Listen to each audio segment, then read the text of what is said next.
Cruising Through Collapse, A Family Story of Survival. A novel by Roy Timpe. Copyright 2020, all rights reserved. This is a work of fiction. Names, characters, places, and incidents are the products of the author's imagination and are used fictitiously. Any resemblance to actual events, locales, or persons living or dead is entirely coincidental. For pharmaceutical process engineer Harold Newman and his family, sailing was a hobby and an escape from everyday life. When the recession hits and Harold is laid off, the family decides to take this opportunity to cruise south through the Intra-Coastal Waterway and explore some Caribbean islands rather than engage in a frustrating job search during the coming recession. As they head south, sailing becomes their means of survival as a recession worsens and the economy and even society itself continue to unwind. Will they survive? Or will they be forever haunted by what survival has forced them to do? Chapter 1. The Adversary. With the wind off the right side of the boat, the 12-foot dinghy was on a nice starboard beam reach. The turquoise water was becoming clearer as it approached the sand spit adjacent to the tidal flat. Harold began to pinch the dinghy off, transforming from a beam reach to close hauled. As he approached the sand spit, there was a scrape of the daggerboard brushing the sand. He pulled the daggerboard halfway up and gained a little more momentum. He finally turned into the wind and allowed the sail to luff. The water was knee-deep and a little cold as he jumped over the gunwale. He then loosened the halyard to drop the yard and the sail and walked the boat up onto the sand spit. He unfolded the little anchor and buried it in the sand. He was here to look for conch and check the fish traps that he had placed about the tidal flat. This was a weekly chore to help feed his family, a supplement to the food stored on the boat, which had to last as long as possible in this post-collapse world. As he walked from the sand spit onto the tidal flat, he noticed that the first fish trap had been destroyed. Perhaps a barracuda or other predator damaged the trap, getting at a captured fish. But this had never happened before. He looked up and saw a man smashing a trap with a stick. The man had salt and pepper hair and a dark suntan made more obvious by his light gray, formerly white, short-sleeve fishing shirt. Harold's family depended upon the conch and the fish gathered off this tidal flat, and others like it for their survival. He called to the man, "Hey, stop! Stop that! Stop! Stop now!" The man shouted with anger in some foreign language and began to approach. This time Harold shouted, "Halt!" As the stranger drew near, he produced a fixed-blade knife and held it like a weapon. It looked like a dive knife with a sharp point. The man's movements exuded confidence and training. The knife was in his right hand. His right arm was back, and his thumb was lined up with the blade. His left arm was protecting his body. His left forearm was vertical, while his hand held the middle of the stick parallel to the ground with a clenched fist. He placed his right foot back at an angle. His left foot was pointed at Harold. His knees were bent slightly. He deftly changed the grip on the knife to an ice-pick grip with the point down and the edge toward Harold, and then back again to having his thumb in line with the blade. The man continued to advance. Harold began to step backward, being ever so careful on the irregular surface. He briefly thought about running for the dinghy, but realized he would be dead or injured before he ever got it off the beach. He reached into his right pocket where he kept a 5-shot .22 caliber mini revolver. It was stainless steel and had held up well since the collapse, but he was not certain about the ammunition. He knew it had been exposed to both the oil that protected the revolver and the humid saltwater environment. He had not been periodically cycling the ammunition in the revolver the way he would have before the collapse.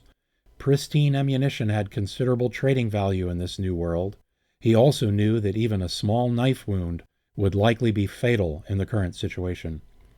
Producing the revolver only caused his adversary to sneer slightly and increase his pace, closing the distance.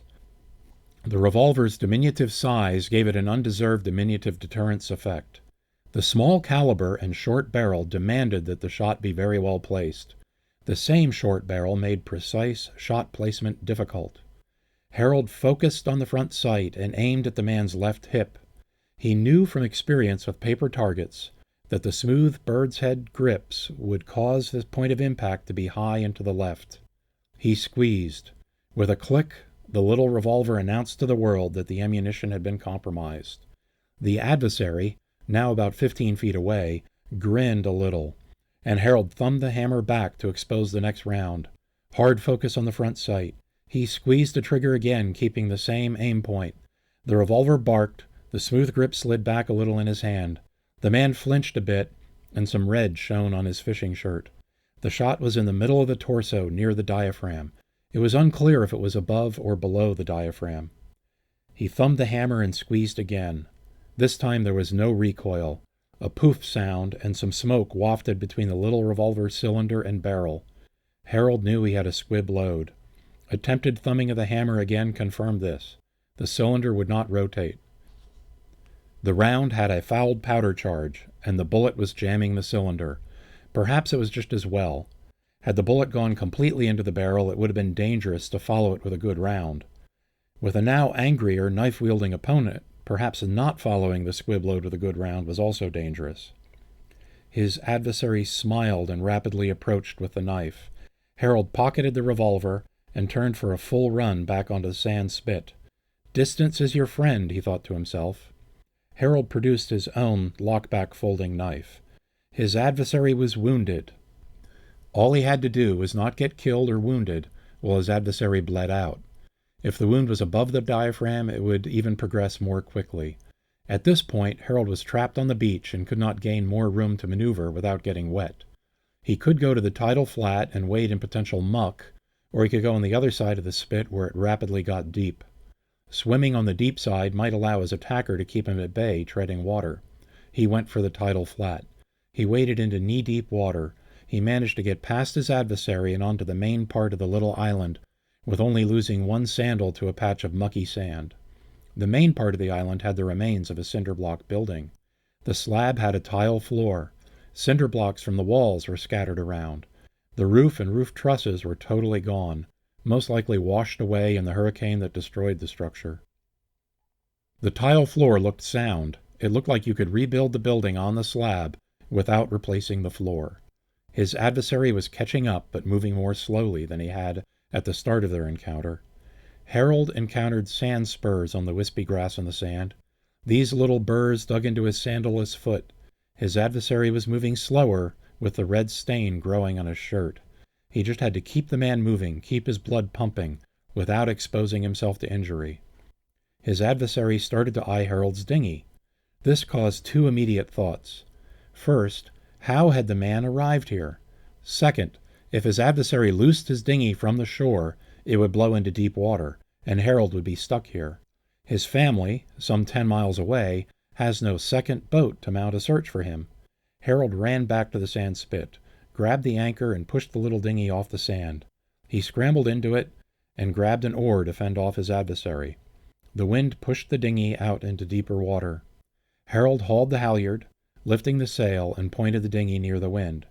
The dinghy just hovered over the deeper water. His adversary ran in waist deep but went no further.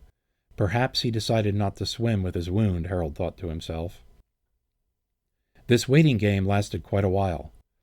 He had to tack occasionally to keep the dinghy roughly hovering. Finally, his adversary sank to the ground. He waited another half-hour and returned to the beach.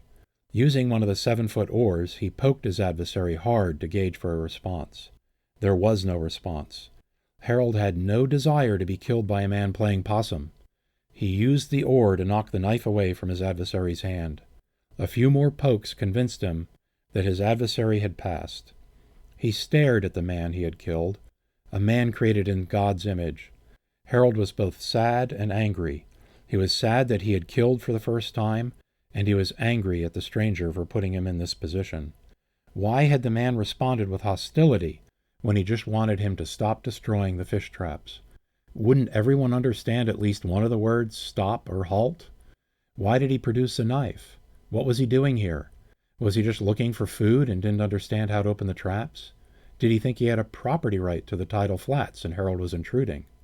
Did he know the fish traps belonged to Harold? Was he irrational from dehydration? He was Caucasian but didn't speak English. It is doubtful he was Bahamian. Perhaps he was French-Canadian or from some part of Europe. Then it occurred to him the man may have been part of a clan, or at least a family. If that was the case, they would be missing him. Harold scouted the area and found a green plastic kayak. This accounted for how the man arrived. The boat was small enough not to be noticed. The kayak had a paddle, some mesh bags for collecting things, and a small plastic bottle with a little fresh water in it. There was no food or tent or bedding.